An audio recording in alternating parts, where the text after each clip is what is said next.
তিনি সুসংবাদদাতা। সিলেটবাসী আওয়াজ করে আমার সাথে বলো, মুবাশশিরা মানে সুসংবাদদাতা। তিনি আল্লাহর রহমতের সুসংবাদ দেন, তিনি জান্নাতের সুসংবাদ দেন। এই উম্মতের মধ্য থেকে যারা গাফেল, যারা অবাধ্য, যারা সীমালঙ্ঘনকারী, তাদেরকে বিশ্বনবী আল্লাহর রহমতের সুসংবাদ দেন। তিনি বুঝান আল্লাহর দরবার 24/7 24 ঘন্টা খোলা। আপনি যত বড় পাপী হন, আপনি যতই অন্যায় করেন না কেন, আল্লাহর রহমতের দরিয়া, আল্লাহর রহমতের দরজা আপনার জন্য খোলা আছে না নেই? জায়নামাজটা বিছিয়ে দেন, চোখের পানি ছেড়ে দেন, 2 রাকাত নামাজ পড়ে সেজদায় লুটিয়ে পড়ে কাঁদেন। যত গুনাহ আপনার হোক না কেন, আপনার গুনাহ মাফ করে কবুল করে নিবে কে? যারা প্র্যাকটিসিং, যারা ঈমানদার, তাদেরকে বিশ্বনবী জান্নাতের সুসংবাদ দেন। আওয়াজ করে পড়েন সুবহানাল্লাহ।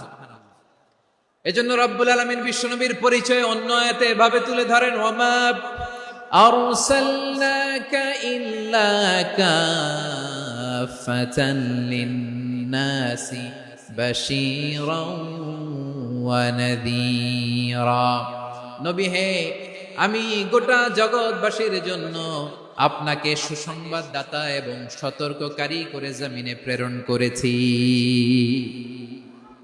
মুবাশশিরাম বিল জান্নাহ, তিনি জান্নাতের সুসংবাদ দেন, তিনি আশা জাগান। নবীর কথা শুনলে মানুষ বুকে আশা ফিরে পায়। আমার নবী কাউকে হতাশ করেন না, হতাশা বিশ্বনবীর ডিকশনারিতে নাই। তিনি মানুষকে আশাবাদী করে তোলেন।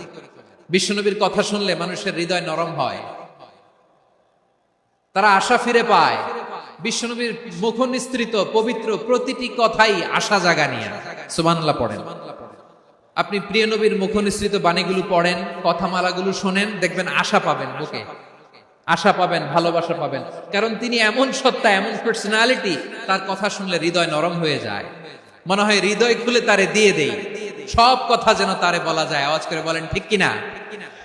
সে কোন বন্ধু বলো বেশি বিশ্বস্ত, সে কোন বন্ধু বলো বেশি বিশ্বস্ত, কার কাছে মন খুলে দেয়া যায়, কার কাছে সব কথা বলা যায়, হওয়া যায় বেশি আশ্বস্ত। তার নাম আহমদ, বড় বিশ্বস্ত।